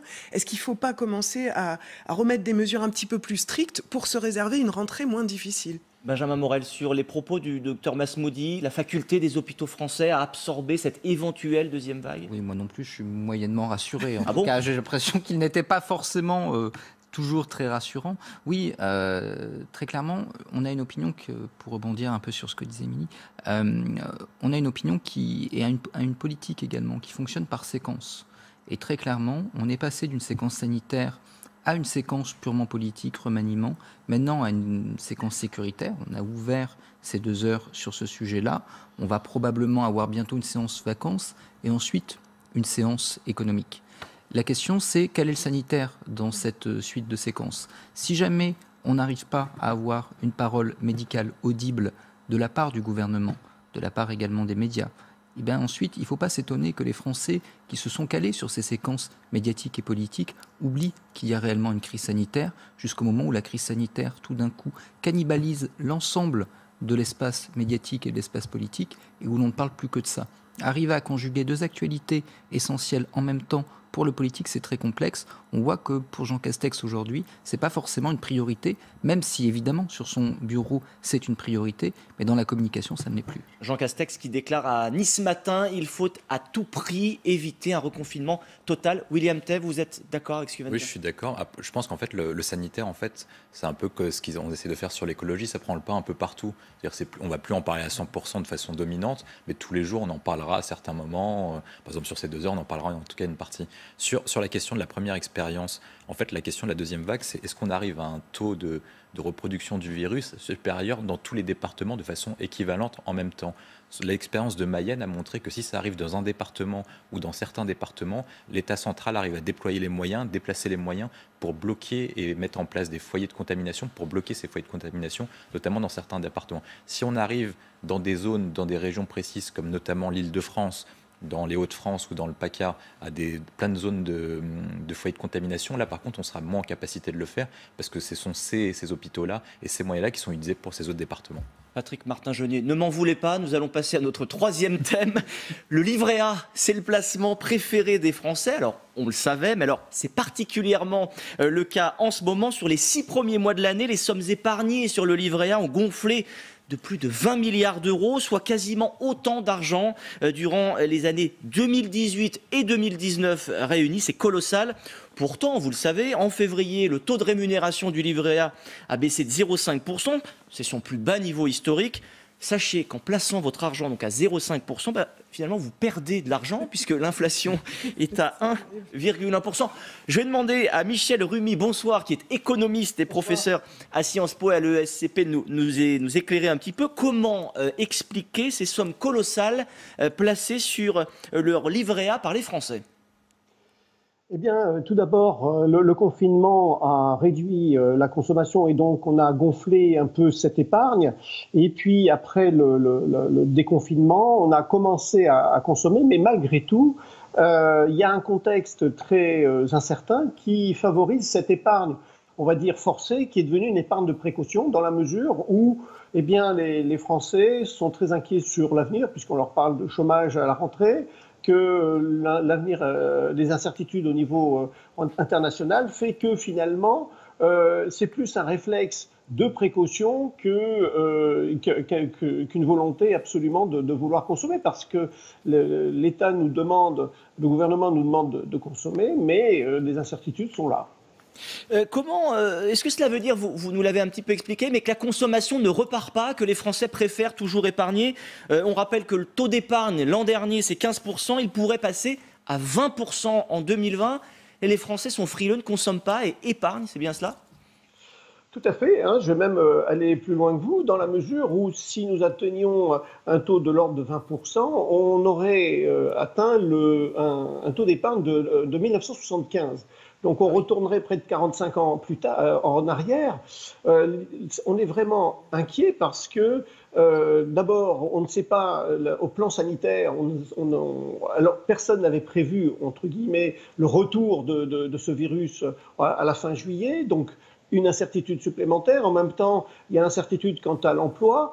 Donc, également, cela vient renchérir un peu, renforcer plutôt ce sentiment d'incertitude. Et puis, on nous demande de consommer, mais malgré tout, on ne sait pas de quoi demain sera fait. Donc, on va à l'essentiel. Michel Rumi, est-ce que ce n'est pas aussi que les Français ne disposent pas de placements, j'allais dire, qui sont bons? L'assurance vie, les taux sont en chute libre. La bourse a montré tout son caractère aléatoire. Est-ce que finalement, ce livret d'épargne, ça ne témoigne pas uniquement de la frilosité des Français, mais aussi du fait qu'ils n'ont pas vraiment d'autres placements Les Français, traditionnellement, sont averts au risque. Hein. Ils n'aiment pas les risques. Il est vrai qu'il y a de très bons... la bourse est repartie. Hein. Je peux même citer, même pour ceux qui sont pas cardiaques, d'investir dans les crypto-monnaies, puisque les crypto-monnaies ont bien monté au cours de l'année 2020, mais simplement, il y a une telle volatilité que c'est dangereux. Donc, en fait, les Français ont une tradition, on va dire, de frilosité. On aime bien avoir des revenus dont on est à peu près certain. On n'aime pas trop le risque. Et c'est vrai qu'à côté de cela, nous n'avons pas des produits qui nous incitent à avoir de meilleures rémunérations, puisque les banques, aussi bien les assurances-vie, nous proposent des produits de défiscalisation, et qui fait que, alors qu'on aurait pu nous proposer de plus nombreux produits, nous incitant à investir en bourse et à soutenir l'activité des entreprises. Michel Rumi, est-ce que ces 20 milliards d'euros collectés, c'est un record sur les 6 premiers mois de l'année, ne posent pas des problèmes aux banques? Je m'explique, depuis 2016, la Banque Centrale Européenne impose des taux négatifs aux liquidités. Ça coûte très cher aux établissements bancaires. Vous nous confirmez cela? Oui, oui, mais il n'y a pas que ça. C'est surtout ce qui coûte très cher, on va dire, aux banques, c'est surtout les taux d'intérêt très bas, dans la mesure où, en fait, lorsque les Français empruntent pour faire un crédit immobilier, les revenus d'une banque commerciale, on va dire, sont de l'ordre de 1%, vont l'être pendant pratiquement 20 ans. Or, on va dire, il est à espérer d'une certaine manière que les taux remontent, parce que ça voudrait dire que l'activité économique repartirait. Et donc, à ce moment-là, on aurait pour les banques les difficultés de recettes basses, c'est-à-dire à 1%, avec des taux d'intérêt, parce que c'est ce qu'on appelle le coût de refinancement un peu des banques, qui serait supérieur à 1%, et donc, du coup, les banques perdraient. Donc, certes, ces placements sont là, mais c'est surtout les taux bas, et parce que l'activité principale des banques, c'est l'octroi de prêts, qui pénalise l'activité des banques.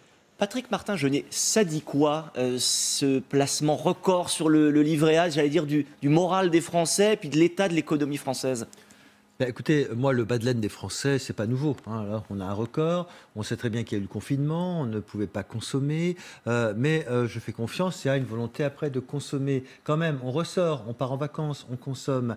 Mais c'est vrai qu'il y a un problème de rémunération. Vous citiez tout à l'heure les épargnants, ils ont un peu la sensation de voir leur épargne très peu rémunérée. Et je rappellerai qu'en Allemagne, ce sont les épargnants allemands qui ont fait un recours dans la Cour constitutionnelle contre l'action de la Banque centrale européenne, dont on considère que, effectivement, ça conduisait des taux très bas et donc ça, en quelque sorte, ça pénalisait les banques nationales. Donc il y a cela et je crois que moi, si on était plus inventif pour par exemple financer des petites et moyennes entreprises, on pourrait imaginer d'autres outils pour aller. On a besoin aujourd'hui de financer les petites et moyennes entreprises. On pourrait envisager effectivement un livret pour financer des petites et moyennes entreprises qui serait garanti par l'État et qui permettrait de réorienter les prix. Patrick Martin-Jeunnet, si je ne dis pas de bêtises, l'argent du livret A sert pour 15% à des prêts pour les PME. Oui, mais c'est peut-être pas suffisant. C'est peut-être pas suffisant.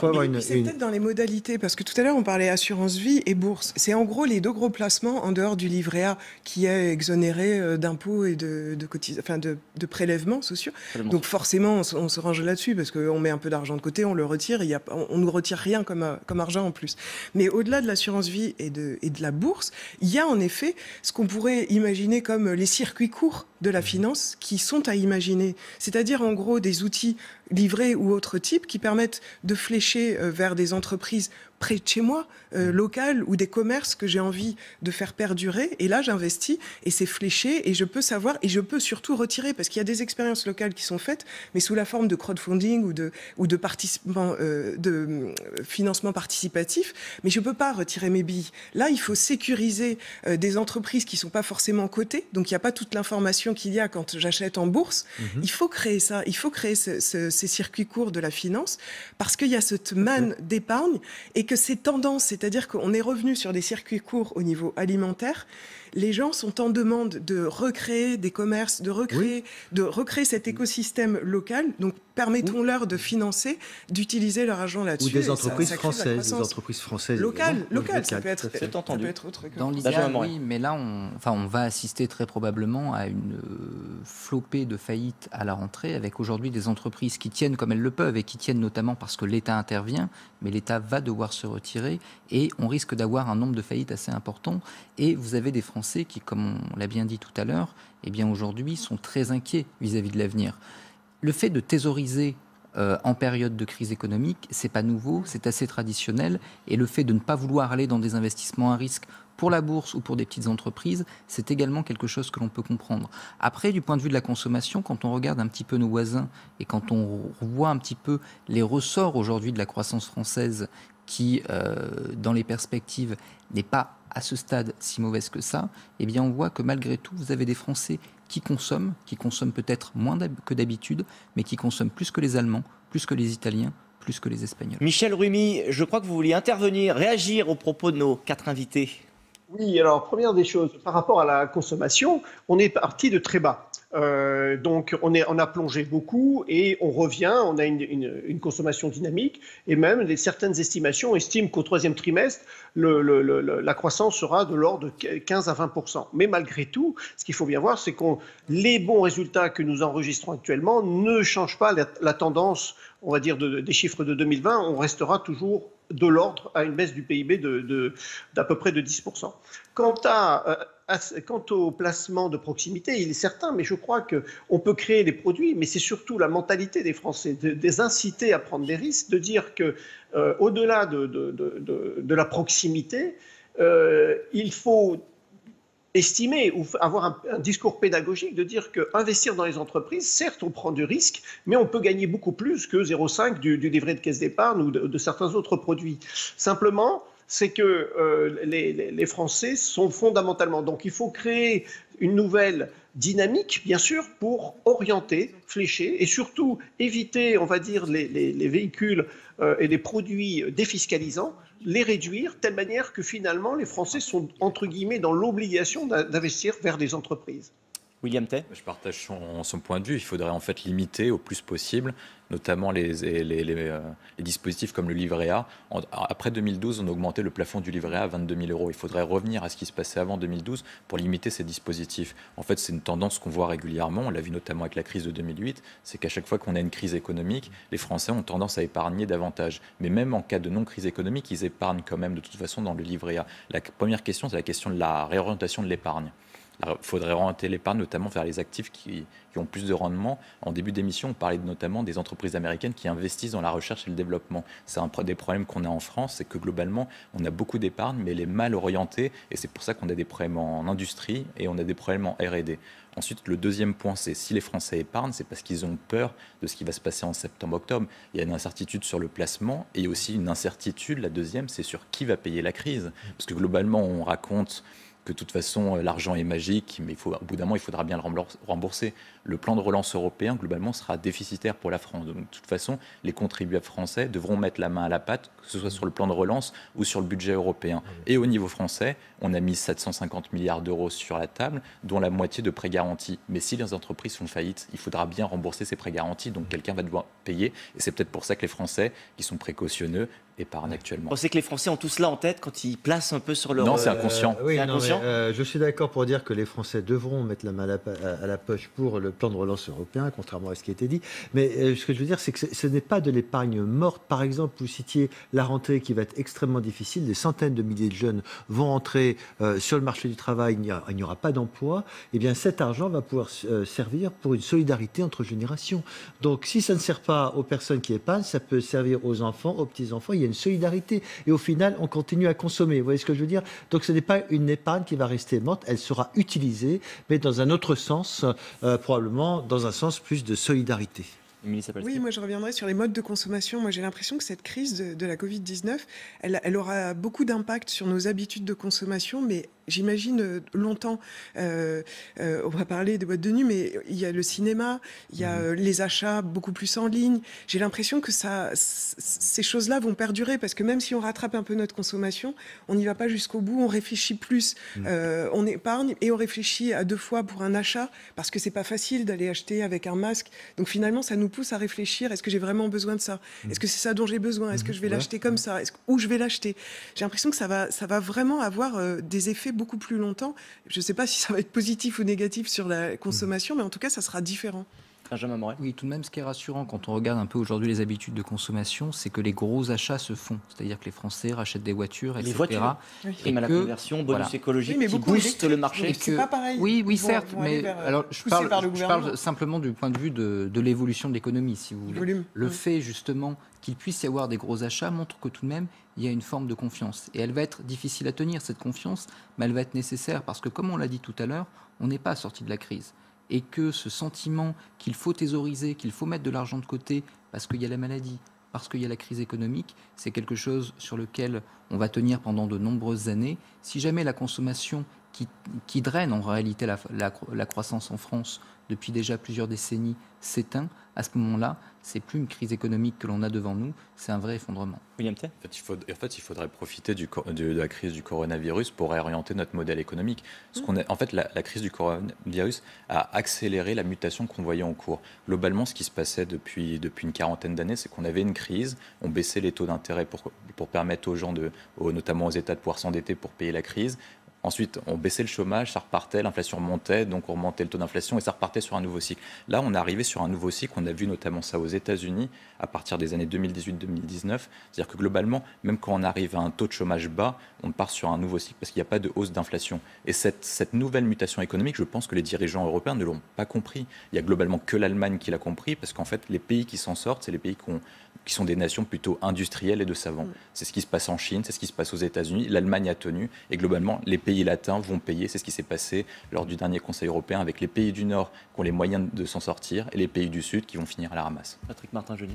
Oui, je dirais aussi qu'il faut réfléchir sur notre propre capacité d'endettement, parce que je crois qu'il y a un lien entre l'épargne des Françaises et des Français et l'endettement. Quand on voit que certains pays, comme l'Italie, c'est 135% du PIB, la France, on n'en est pas loin, entre 110 et 120%, je crois aussi qu'il faut qu'on puisse se restructurer Et c'est le sens de la fracture d'ailleurs entre les pays du Nord, les frugaux, et puis les pays plus latins où il y a eu véritablement une division. L'épargne en réalité reflète bien l'état d'esprit et la confiance que peuvent avoir les ressortissants vis-à-vis de leur État. Il faut faire attention parce que l'endettement des ménages, notamment au Nord, est beaucoup plus important qu'au Sud. C'est-à-dire que l'endettement du ménage hollandais est 3 fois supérieur à celui du ménage italien.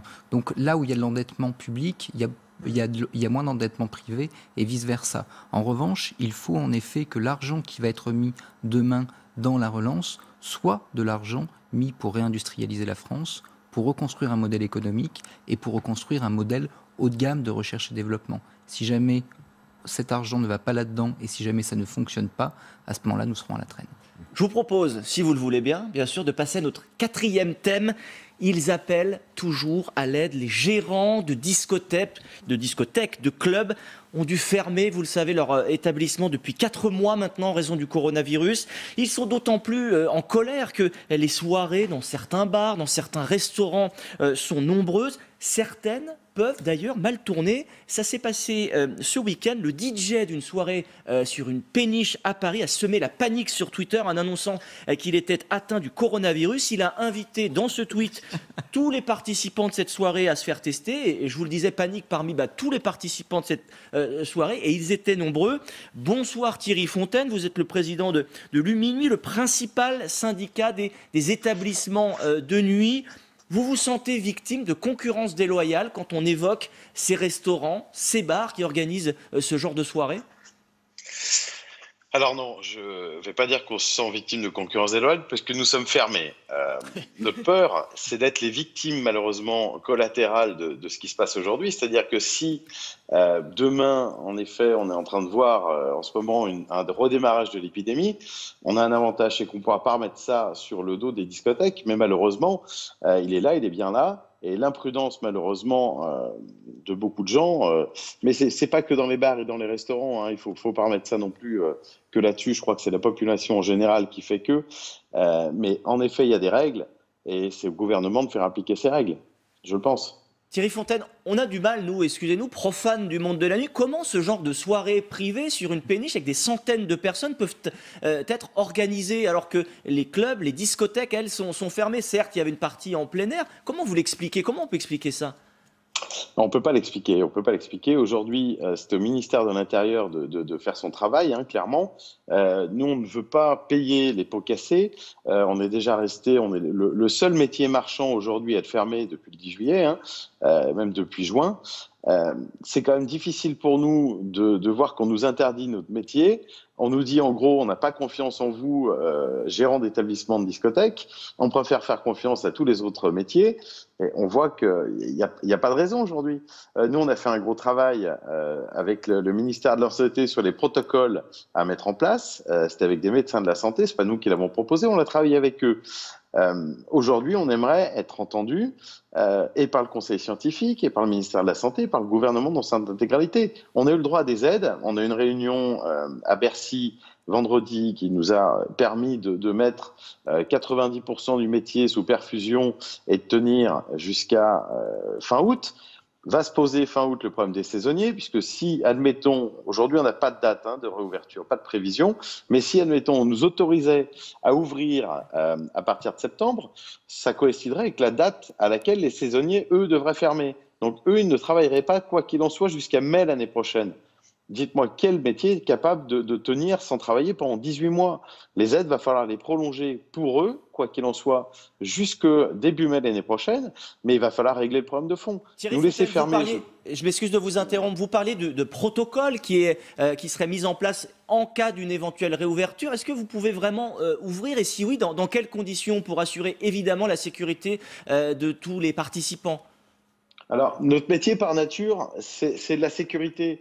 On est soumis bien plus qu'à tous les autres métiers à des obligations sécuritaires. Quand on nous parle de lieux confinés, une discothèque, c'est le lieu le moins confiné de tous les commerces ouverts aujourd'hui. On a des obligations de ventilation qui sont redoutables. Donc, on ne peut pas nous parler de virus qui circulerait dans l'air, ça c'est une certitude. Ça voudrait dire aussi faire la fête avec un masque à l'intérieur de discothèques? Ça fait partie du protocole? Alors, ça ne fait pas partie aujourd'hui du protocole. Le masque serait obligatoire, bien sûr, lors des déplacements, comme dans tous les restaurants, évidemment. Dans le protocole, on a parlé de zones sécurisées, comme si on multipliait les carrés VIP dans toute une discothèque où les gens qui seraient venus ensemble, par groupe de 10, resteraient ensemble à leur table et pourraient, dans un espace sécurisé, un espace qui serait bien à eux, pouvoir en effet consommer debout, danser, mais sans risquer de contaminer les autres, puisqu'ils seraient à distance de chaque groupe. Thierry Fontaine, vous pensez que ça pourrait séduire des fêtards, des amateurs du monde de la nuit, de festoyer dans ces conditions ? Mais évidemment, on n'empêchera pas la jeunesse de danser. Aujourd'hui, la jeunesse a besoin de se défouler. On voit tout ce qui se passe. Beaucoup ont toujours dit « ouais, discothèque, à quoi ça sert ?» ainsi de suite. On voit aujourd'hui dans tous les médias, dans la presse, à quoi servent les discothèques. On n'a jamais eu autant de faits divers dans les journaux tous les jours, de faits divers qui finissent très mal, hein, souvent, parce que les gens font la fête dans leurs immeubles, dans des maisons. Et là, on est incapable de tracer ces gens. On est incapable de savoir. Alors oui, là, il y a un DJ qui a été infecté, qui a averti tout le monde sur les réseaux sociaux. C'est bien, mais l'application Stop Covid, elle n'existe pas partout. Nous, on a proposé d'obliger tous nos clients, avant d'entrer, de télécharger cette application. Il y aura bien sûr du gel hydroalcoolique, des zones sécurisées. On a vraiment travaillé un protocole complet et on a 23 000 agents de sécurité qui travaillent dans nos établissements, qui sont là pour faire respecter le protocole scrupuleusement. Quel est le risque sur l'emploi, Thierry Fontaine? Il y a 25 000 employés dans le secteur. Un de porte-parole des gérants de discothèques, je vais y arriver, parlait de 8 000 peut-être suppressions d'emplois sur les 25 000. Quelle est l'ampleur de la crise si une réouverture n'est pas décidée? Alors, on parle de l'emploi à court terme. C'est bien sûr entre 8 et 15 000 emplois qui risquent de disparaître. Hein. Ce n'est pas que 8 000, c'est entre 8 et 15 000. Les saisonniers, je vous dis, si on ne les met pas eux aussi sous perfusion, ça va être compliqué. Mais il va falloir, à un moment donné, travailler sur les conséquences de la disparition de nos établissements. Aujourd'hui, on a une jeunesse qui va dans les soirées privées, qui va dans les immeubles, un peu de partout, faire la fête. Ils la font avec une consommation d'alcool excessive. Il faut savoir que le CHRD, un café, hôtel, restaurant, discothèque, ne distribue que 8% de l'alcool en France. Tout le reste, il est bu dans des autres secteurs, les épiceries, les grandes surfaces, et ainsi de suite. Donc nous, on a toujours eu un devoir d'accompagnement de cette jeunesse sur les restrictions, la consommation raisonnable d'alcool. Aujourd'hui, les jeunes, ils consomment, mais plus que de raison, hein, c'est des open bars, vous payez 20 €, vous avez le bar ouvert à volonté, ils découvrent les joies de la drogue, hein. Malheureusement chez nous on surveillait ça, là-bas c'est pas surveillé, le protoxyde d'azote qui est un vrai problème de santé publique, et aujourd'hui si on continue comme ça, les 20 ans de travail qui ont été faits main dans la main avec le gouvernement, on va les remettre à plat, à zéro. On va redescendre la colline tout en bas et on va avoir une jeunesse qui malheureusement à 17, 18, 19 ans va commencer à être alcoolisée et s'arrêtera pas, hein. Ça va devenir une génération d'alcooliques malheureusement, drogués, parce qu'il faut se dire qu'aujourd'hui les locations Airbnb sont louées par des dealers, hein. Qui ont découvert qu'on pouvait faire des soirées. On vous laisse quand même l'entière responsabilité de vos propos. Voilà, partageons peut-être pas forcément votre avis sur ce plateau. Et je voulais faire réagir Émilie Zapalski, Thierry Fontaine, à vos propos. On est là au cœur de la problématique de ce coronavirus, c'est-à-dire entre un secteur menacé avec 25 000 emplois et puis la nécessaire protection des usagers dans des lieux qui posent problème quand même. Oui, moi je nuancerais quand même. Je comprends que Thierry Fontaine défende son secteur et c'est normal, hein, c'est de bonne guerre, d'autant plus que là il parle des saisonniers, les intermittents du spectacle ont gagné une année blanche, donc il y a une espèce de concurrence au guichet gouvernement, est-ce que vous pouvez me donner de l'argent pour tenir, on comprend, ça c'est tout à fait compréhensible, mais ce déclin des boîtes de nuit, il date pas de la crise de la Covid-19, hein. On est passé, moi j'ai regardé un peu les chiffres, de 4000 discothèques dans les années 80 à 1500 aujourd'hui, donc c'est quand même un modèle qui est de moins en moins fréquenté ou peut-être à jour, hein, je ne sais pas, je ne veux pas lui faire de la peine à ce monsieur, mais il y a d'autres façons, il y a des événements différents, plus éphémères, avec des concerts, des autres façons de faire la fête en discothèque, et ce n'est pas forcément en discothèque, et je pense que là, ce déclin et tous ces jeunes dont il parle, ils trouvent d'autres formats qui sont plus adaptés à la crise actuelle mais qui sont aussi plus d'actualité par rapport à notre temps. Difficile quand même, Benjamin Morel, pour ces professionnels de voir ces soirées, je vous parlais cette soirée sur ces péniches, dans des bars, des soirées où il y a beaucoup de monde, souvent. Il n'y a pas un peu deux poids, deux mesures? Alors, est-ce qu'il y a deux poids, deux mesures? Peut-être, si vous voulez. Mais pour le gouvernement, vous avez également des impératifs économiques à conjuguer. Puis vous avez également des restrictions potentielles aux libertés publiques qui ne sont pas tout à fait les mêmes. C'est-à-dire que vous ne pouvez pas interdire a priori, hors situation, encore une fois, d'état d'urgence sanitaire, à des gens de se réunir dans un lieu privé. Donc là, très clairement, il y a une volonté de jongler entre, d'un côté, les contraintes juridiques, de l'autre, les contraintes sanitaires, et enfin, évidemment, les contraintes économiques. Les trois se conjuguant parfois un petit peu difficilement.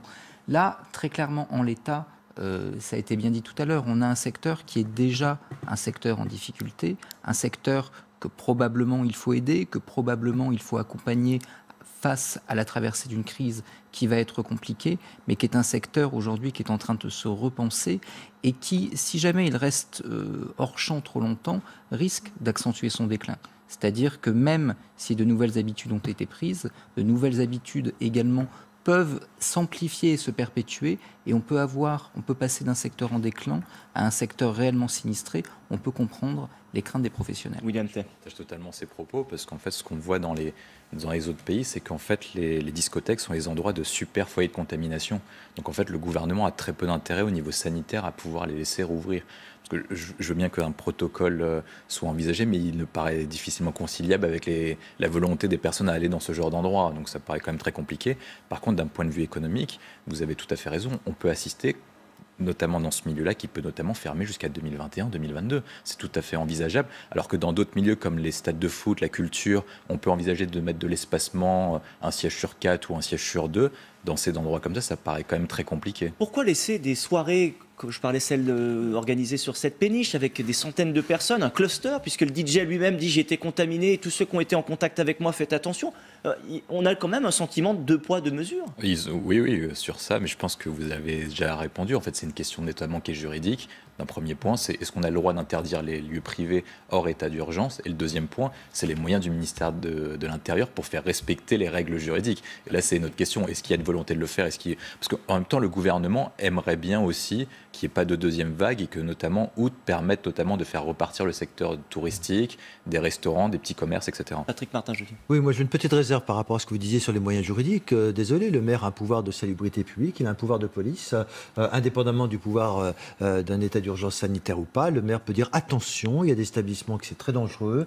Cette réunion dans une péniche, je suis désolé, le maire de la commune concernée aurait pu dire eh bien, il y a un pouvoir de salubrité. Par conséquent, il ne peut pas y avoir de rassemblement parce que j'ai un risque de salubrité dans ma commune, c'est très clair. Si demain, dans les communes du sud de la France, eh bien, on se réunit comme ça, le maire peut très bien dire il y a un pouvoir de sécurité, un pouvoir de salubrité publique, et donc on peut interdire certaines réunions dans des établissements recevant du public. Et c'est également le cas de ces établissements privés. Que maintenant, on n'aille pas chez les gens, je comprends très bien, mais ce que je veux dire, c'est que dans ces boîtes de nuit, c'est un lieu confinés par définition. En Allemagne, que s'est-il passé à Berlin? Eh bien, 10 personnes ont été contaminées dans un bar. Ils sont en train de rechercher... Dans un bar. Ils n'ont pas dans un établissement de nuit. Ils sont en train de rechercher toutes les gens qui y sont allés. Et la première ministre belge a imposé une autre réglementation. Elle a obligé les clients d'un bar, précisément, à donner son numéro de téléphone ou son email pour éventuellement les rechercher en cas de contamination. Donc, c'est ce genre de mesures que l'on peut prendre, indépendamment d'un état d'urgence sanitaire. Benjamin Morel. Oui, alors attention, parce que pour ce qui est des pouvoirs de police administrative du maire, vous avez en effet une capacité d'interdire par exemple les réunions dans des lieux qui accueilleraient du public, mais vous avez beaucoup de lieux qui en fait sont des lieux purement privés. Vous faites une fête chez vous dans une grange, très clairement, là la capacité d'action du maire est relativement limitée. Quant au lieu en question, encore faut-il que les autorités publiques, le maire en l'occurrence, aient connaissance de l'existence de la fête et que, du coup, ils prennent la démarche de l'interdire. Dès le moment où l'événement demeure privé et dès le moment où vous n'avez pas de publicité de l'événement, la possibilité pour le maire de l'interdire, et je ne parle même pas du contrôle ex post, est évidemment très limitée. Ça nous amène forcément à cet avertissement de la Direction générale de la santé quant à cette résurgence d'épidémie de coronavirus. Il faut retrouver une discipline collective, évidemment aussi sur des péniches ou dans des restaurants ou dans des bars. Regardez ce reportage, il est signé Vincent Plévin sur la réaction des Français par rapport au port du masque. Regardez ce reportage.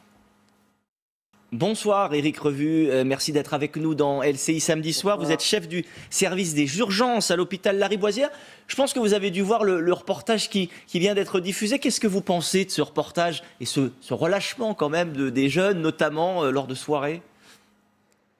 Écoutez, c'est humain, il est compréhensible. On arrive à comprendre qu'on a eu vraiment 3 mois difficiles et que cette période a été difficile pour tout le monde. Une des choses qu'il faut vraiment comprendre, on essaie de le répéter, on essaie d'être pédagogue. Les Français sont pas idiots, normalement, et ils devraient avoir bonne mémoire. Je vous assure que de point de vue des urgences, on a vraiment vécu un calvaire. Les urgences, le personnel des urgences est fatigué.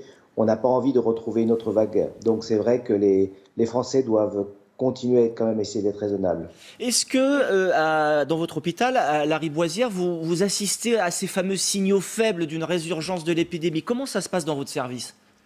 Alors, dans le service à Lariboisière, parce qu'on a une grosse population dans le nord de Paris, on est quand même, c'est assez calme. On a beaucoup d'alertes, on va dire, de gens qui sont inquiets d'avoir le virus, mais finalement, très peu de patients sont positifs. Donc, pour vous dire à peu près, ça correspond à 1 à 5 cas tous les 3 jours. Donc, c'est pas vraiment un gros volume de patients qui se présentent. Quand on demande aux collègues d'Île-de-France, c'est à peu près la même proportion et avec des petites variations qui reviennent tous les 2-3 jours, notamment dans le secteur du 93. Pour les profanes en médecine que nous sommes, on a du mal à s'y retrouver. Je lisais dans Le Monde tout à l'heure, un de vos confrères, Djilali Hanan, chef de la réanimation à l'hôpital Raymond Poincaré à Garches. Je vous livre sa phrase: on ne sait pas si la vague va atteindre le rivage, mais tout le monde la voit arriver. Vos propos sont un tout petit peu plus nuancés que ça. Comment s'y retrouver ?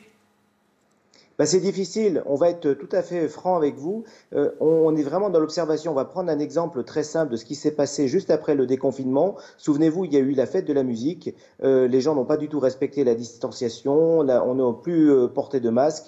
Les gens étaient confinés, n'étaient plus confinés du tout. Ils étaient les uns contre les autres. Et on n'a pas eu de vague de patients qui se sont présentés aux urgences. Donc on est quand même des fois dans l'observation de cas qui ne se présentent pas. Donc je ne vais pas dire qu'ils ont raison de le faire parce que ce n'est pas vrai. Une des choses à retenir, c'est que dans le sud de la France notamment, que ce soit dans Bordeaux, en Aquitaine ou des gens comme ça, il n'y a pas beaucoup forcément d'hôpitaux et de lits disponibles dans les services de réanimation pour être capable d'endiguer cette vague si jamais elle se présente. Maintenant, les messages qu'on donne, c'est on attend, on suspecte probablement, sans l'espérer évidemment, une vague en septembre-octobre. On verra, on ne sait pas. Quant aux ressources humaines, Éric Revue, 1/3 des médecins et infirmières vont légitimement, évidemment, prendre leur congé d'été. Est-ce que ça peut poser des problèmes en cas de résurgence plus importante de l'épidémie ? Ah oui, clairement, oui. Nous allons avoir des problèmes si jamais on a une épidémie. Il faut rajouter à ce problème-là la fermeture des lits dans les hôpitaux. Donc les hôpitaux tournent au ralenti en été. Donc il faut vraiment éviter de mettre en tension les hôpitaux. Et là, c'est vraiment pas seulement à Paris, c'est tous les hôpitaux en France. Quant au matériel, les stocks de masques, de blouses, de médicaments permettent de tenir une centaine de jours. C'est une déclaration des hôpitaux de Paris, de la PHP, une centaine de jours à un niveau aussi élevé que lors du pic d'avril, c'est-à-dire avec une intensité assez importante. Vous nous confirmez que c'est le cas également dans votre hôpital? Vous disposez de tout le matériel nécessaire désormais? Oui, les scénarios qui ont été faits et travaillés justement au vu des chiffres d'activité qu'on a eu sur la première vague, on essaye d'anticiper sur le fait qu'on pourrait avoir une vague identique. Donc on manquera pas de matériel, on sera prêt, on a même nos plans d'action qui sont déjà prêts au cas où. En quoi l'expérience de la première crise de coronavirus va vous être bénéfique en cas de deuxième vague, hein? Je sais que ce terme de seconde vague, deuxième vague est contesté, mais voilà, employons-le. Oui, on va dans l'éventualité d'une deuxième vague, et évidemment on ne l'espère pas en termes de volume de patients qui se présenteraient de la même manière, c'est-à-dire un gros volume de patients qui se présenteraient. les hôpitaux sont prêts et ils iront plus vite, notamment en termes d'organisation. Pourquoi? Parce que quand vous êtes dans une phase, la phase qui s'est présentée en mars, on était prêt, mais en même temps, on a été surpris par le volume de patients, on a été surpris par la gravité des patients, et même si on avait anticipé sur des scénarios, là, maintenant, on va aller encore plus vite, c'est-à-dire que la mise en route du plan d'action dans les hôpitaux va être beaucoup plus rapidement active. Merci beaucoup, Éric Revue, chef du service des urgences à l'hôpital Lariboisière. Émile Zapalski, il vous a rassuré, le docteur Revue, sur les ressources humaines, une réponse quand même assez inquiétante, oui. Sur la tension liée au congé d'été du personnel soignant qui a besoin évidemment de se reposer. Oui, mais ça on s'en doute. Après, bon, on imagine qu'un hôpital, il marche quand même au mois d'août et même au pire moment où il y a des gens en congé.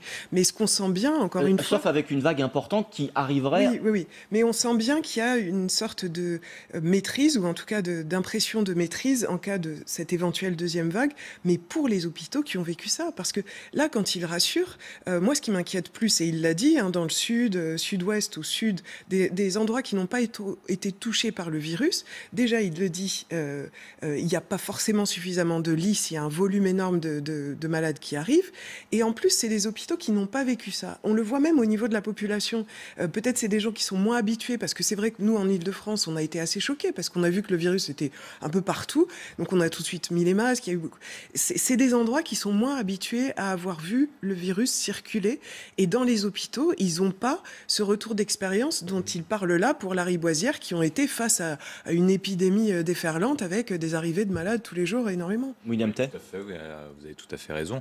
Le point principal, c'est qu'en fait, la stratégie des hôpitaux publics, c'est de libérer le personnel en août pour préparer la vague de septembre et octobre. C'est ce que nous a dit le docteur Éric Revue. Le pari est qu'en août, globalement, sur deux éléments, c'est qu'on est en début de hausse d'épidémie, mais on n'arrivera pas aux vagues complètes, les hôpitaux seront capables de résister. Et en plus, il y a un deuxième élément, c'est qu'on laisse supposer que le virus est plutôt saisonnier et que notamment il circule beaucoup plus facilement en période automne, en période froide qu'en période d'été. Et en plus, il y a un deuxième élément aussi, c'est qu'on aura un retour de vacances, notamment de certains pays qui étaient... notamment d'Afrique du Nord.